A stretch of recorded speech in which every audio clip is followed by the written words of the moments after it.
Always good to hear different points of view. We should say the police are investigating this video footage this morning. They say it did happen at St James's Park, which is a park right in the centre of London, actually squeezed between Buckingham Palace and many of the government departments, including Downing Street, on Sunday. And they say that all those involved have been spoken to.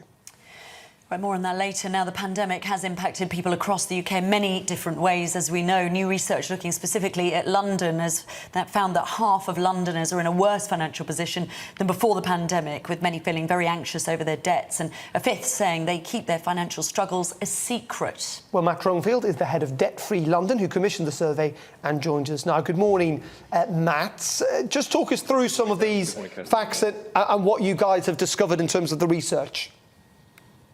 Well, as you may know, before the pandemic, there was 8.3 million people across the UK, and specifically 1.4 million Londoners that had a problem debt. The recent statistics suggest that as many as 15 million people now live in poverty across the country, with some 9.6 million people's households sitting 25% or more below the official poverty definition. Now, to put that into perspective, that's similar to pre-20th century levels of poverty. Last year, during the pandemic, 80% of the people that we supported said that they worried about money either quite often or all the time. And that's before we've really taken into respect the financial impact of COVID, which has been devastating. We've already seen over 700,000 people forced into additional poverty where they've lost their jobs. You mentioned our research. In addition to what you've said already, most people now feel anxious just looking at their bank account, and this is particularly for women and those aged 25 to 34. And a quarter try to forget about their financial situation and just kind of live their lives, kind of going to put in the transaction and just crossing their fingers when they put their PIN in their account to see if it works. And so that kind of debt does feel like it is now kind of part of normal life, doesn't it, to a large degree? Are you suggesting that kind of when the lockdown is over, however, and the restrictions are eased and things get back to normal, is the situation likely to improve? Well, it's perhaps unsurprising that during this time, with the emergency measures like furlough and payment holidays and rent and credit cards, that people have been given the impression of financial security, whilst quite rightly they've been putting their family and their own health first. However, these measures do give a false sense of security. And concerningly, as this survey suggests, it does feel like people are burying their heads in the sand. And we've seen that in our service too. So last summer during the pandemic, we actually saw a reduction of about 65% in people seeking out free and impartial advice. But we do know that such measures are going to only last so long, with furlough coming to an end quite soon. And so what I want my message to your viewers today to be is, if you're worried about your finances, and we know in London 1 in 10 people do have a problem debt that they're struggling to pay off, seek free and impartial advice and tackle it early.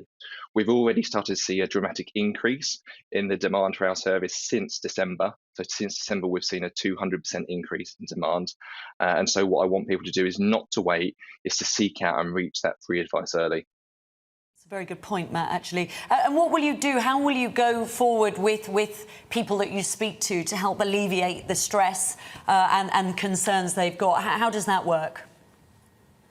Well, Kirsty, debt is very personal. Everyone's circumstances are very different, depending if you're a homeowner, if you own a vehicle, the number of dependents you have at home. For our service, the most common types of debt that we support with are council tax bills and rent arrears, so those relating to your housing costs. That makes up over 2/3 of the debt that we support our clients with. And we also know that the vast majority of our clients, in fact, nearly 90%, live in rented accommodation.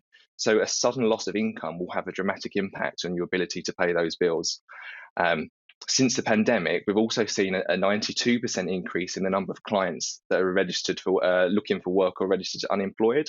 So we expect this to continue. As much as I can't give a general advice to anyone about their own specific circumstances, because it can vary so much with the different support and schemes that are available. Again, just to reiterate, there is lots of free and impartial advice out there. Debt Free London is a partnership of 20 charities comprising of local citizens advice organisations, independent legal charities. We can support you to find your local advisor. Our advice is always free and confidential, and there's organisations like ours up and down the country.